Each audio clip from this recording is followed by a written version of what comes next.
famille des cigognes. Mais contrairement à la cigogne blanche, les suivants ont une allure un petit peu plus repoussante. Voire préhistorique. Vous les avez vus à l'entrée, les troisièmes oiseaux les plus grands volants au monde, et bien ce sont les marabouts d'Afrique. Juste avant eux, il y a le rôdeur des Andes, et le plus grand, c'est un magnifique oiseau marin, c'est l'albatros. Entre les deux individus que l'on vous présente, il y a une différence de taille. Regardez bien. Celle qui s'en va est plus petite, précédée par le mâle. Chez tous les oiseaux de la famille des cigognes, eh bien le mâle est beaucoup plus grand que la femelle. C'est l'inverse de chez les rapaces. Comme la cigogne blanche, ces marabouts sont carnivores. La cigogne blanche est plutôt chasseuse, très peu charognard. Pour le marabout, c'est l'inverse. Regardez bien leur cou, il est dépourvu de plumes. C'est pour la même raison que les vautours. Évitez de souiller leur plumage dans les carcasses. D'ailleurs, malgré leur grande taille très impressionnante, leur bec extrêmement coupant, ils sont incapables de percer les pires épées, sur des gnous par exemple. Ils ont besoin de la présence des vautours.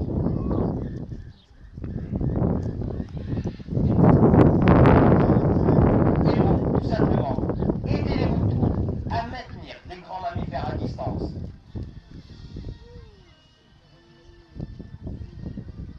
Les vautours vont entailler la chair et ces marabouts pourront tout simplement ensuite se nourrir des restes et des petits morceaux de viande laissés tomber par les vautours. Un oiseau qui se porte extrêmement bien et naturel, pourtant extrêmement protégé. Tout simplement parce que certaines personnes, fut un temps, n'ont pas hésité à les exterminer, à les chasser pour pouvoir ensuite confectionner des tableaux avec leurs plumes. Ils les revendaient tout simplement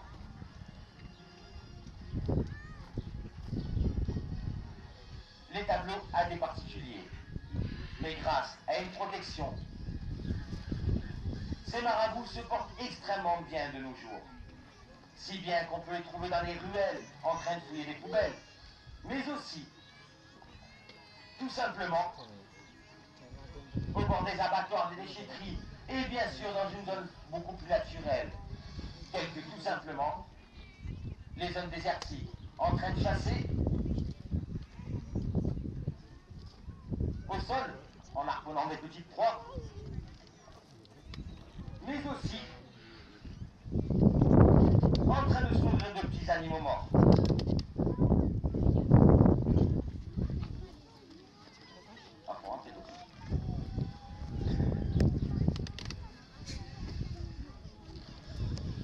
Notre mâle marabout va regagner son lieu de repos tranquillement.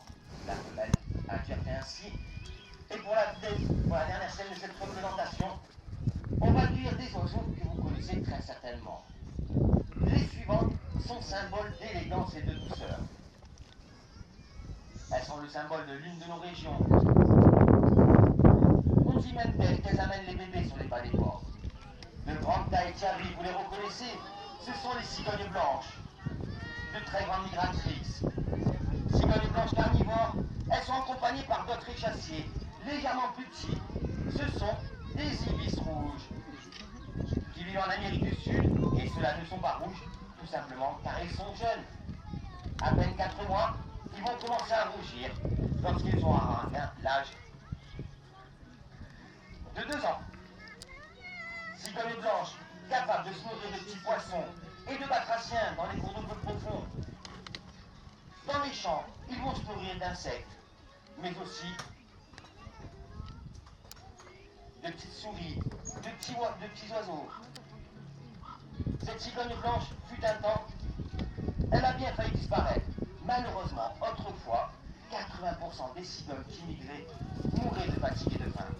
Mais grâce à une campagne de réintroduction, mais aussi à la mise en place de réserves naturelles, grâce à des associations telles que la LPO, la cigogne blanche se porte très bien de nos jours.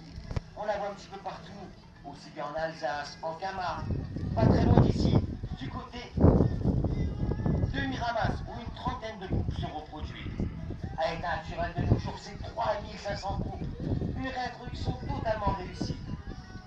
Cigogne blanche, extrêmement connue en France.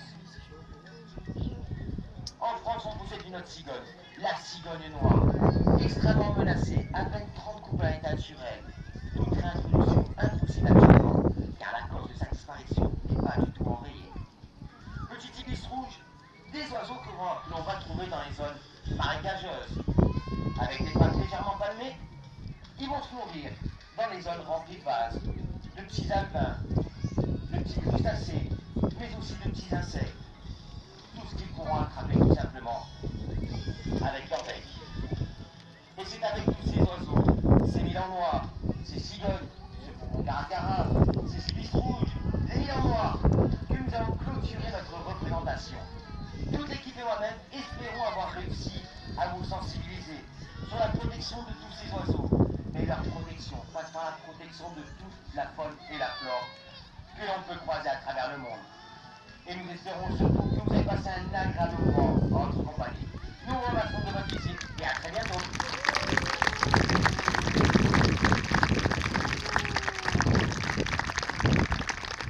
Maintenant que la représentation est terminée, vous pouvez vous lever, mais n'hésitez pas à baisser la tête par moment, car il y a encore de nombreux oiseaux en vol. Et si vous avez des questions, juste au niveau de la sortie,